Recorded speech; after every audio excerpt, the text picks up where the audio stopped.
Hi everyone, मैं रोहन यादव आप सभी का एक बार फिर से अपने यूट्यूब चैनल पर स्वागत करता हूं। दोस्तों, आज मैं आप लोगों से चर्चा करूंगा उत्तराखंड मेडिकल सोशल वर्क के कुछ महत्वपूर्ण प्रश्नों पर और मध्य प्रदेश लोक सेवा आयोग समाज कार्य के कुछ महत्वपूर्ण प्रश्नों पर। हालांकि मैं आप लोगों को ग्रुप में प्रतिदिन कुछ क्वेश्चंस और कुछ कंटेंट आप लोगों को पीडीएफ के रूप में प्रोवाइड कर रहा हूं, उसको भी आप लोग ध्यानपूर्वक पढ़ते रहिएगा सभी लोग, क्योंकि 23 जनवरी 2022 को आप सभी लोगों का एग्ज़ाम है और एग्ज़ाम की डेट पोस्टपोन होने वाली नहीं है। प्रश्न हमारे सामने ये है कि संवेग तर्क चिकित्सा को किसने प्रतिपादित किया है। तो इसका सही जवाब अल्बर्ट एलिस होगा और मैंने आप लोगों को इसके बारे में पीडीएफ भी प्रोवाइड कर चुका हूँ और इसकी क्लास भी आप लोगों का ले चुका हूँ। तो ऑप्शन नंबर आपका ए वाला यहाँ पे करेक्ट जवाब हो जाएगा। प्रश्न नंबर सेकंड है हमारे सामने कि चिकित्सा पर लागू होने वाले अवशिष्ट कारक कौन से हैं।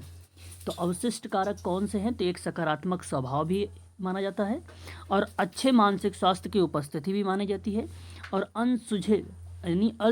अनसुलझे संवेगात्मक द्वंद्वों की अनुपस्थिति भी मानी जाती है। चिकित्सा पर लागू होने वाले अवशिष्ट कारक के रूप में जाने जाते हैं। तो यहाँ पे सही जवाब ऑप्शन नंबर डी होगा, उपर्युक्त सभी।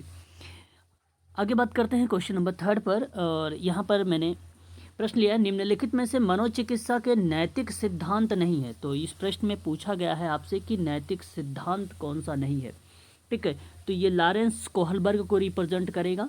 ठीक है, क्योंकि नैतिकता का सिद्धांत से रिप्रेजेंट किया गया है प्रश्न।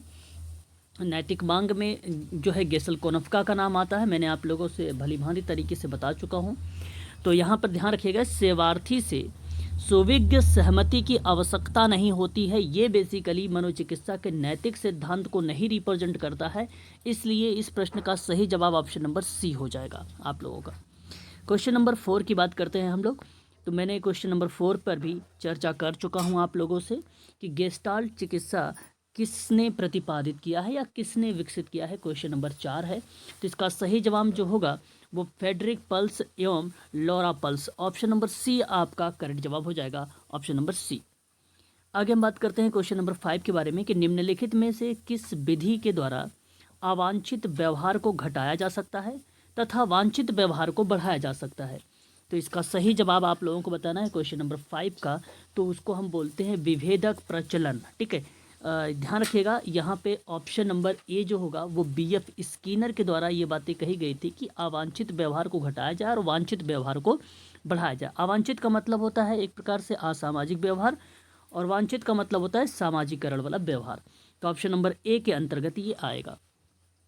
आगे हम बात करते हैं अपर्याप्त वैवाहिक, व्यवसायिक तथा सामाजिक समायोजन किसको रिप्रेजेंट करता है। यहाँ पे समायोजन होगा। तो क्वेश्चन नंबर 6 का सही जवाब व्यक्तिक को रिप्रेजेंट करता है, ऑप्शन नंबर ए वाला आपका करेक्ट जवाब हो जाएगा यहाँ पर।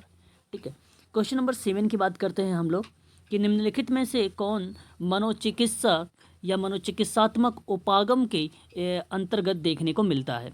तो यहाँ पे हम बात करते हैं चिकित्सा के विभिन्न सिद्धांतों में अंतर्निहित नियमों का एक प्रकार की व्यवस्था।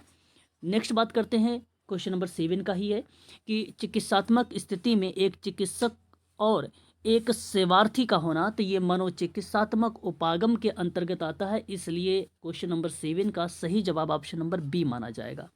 ठीक है, आगे बढ़ते हैं क्वेश्चन नंबर 8 के बारे में। क्वेश्चन नंबर 8 हमारे सामने है कि निम्नलिखित में से कौन मनोचिकित्सा का उद्देश्य नहीं है। ठीक है, तो मैं आपको बता दूं, संवेगात्मक दबाव को अधिक बढ़ाना ये इसका उद्देश्य नहीं है। पहला वाला ही ऑप्शन आपका सही माना जाए।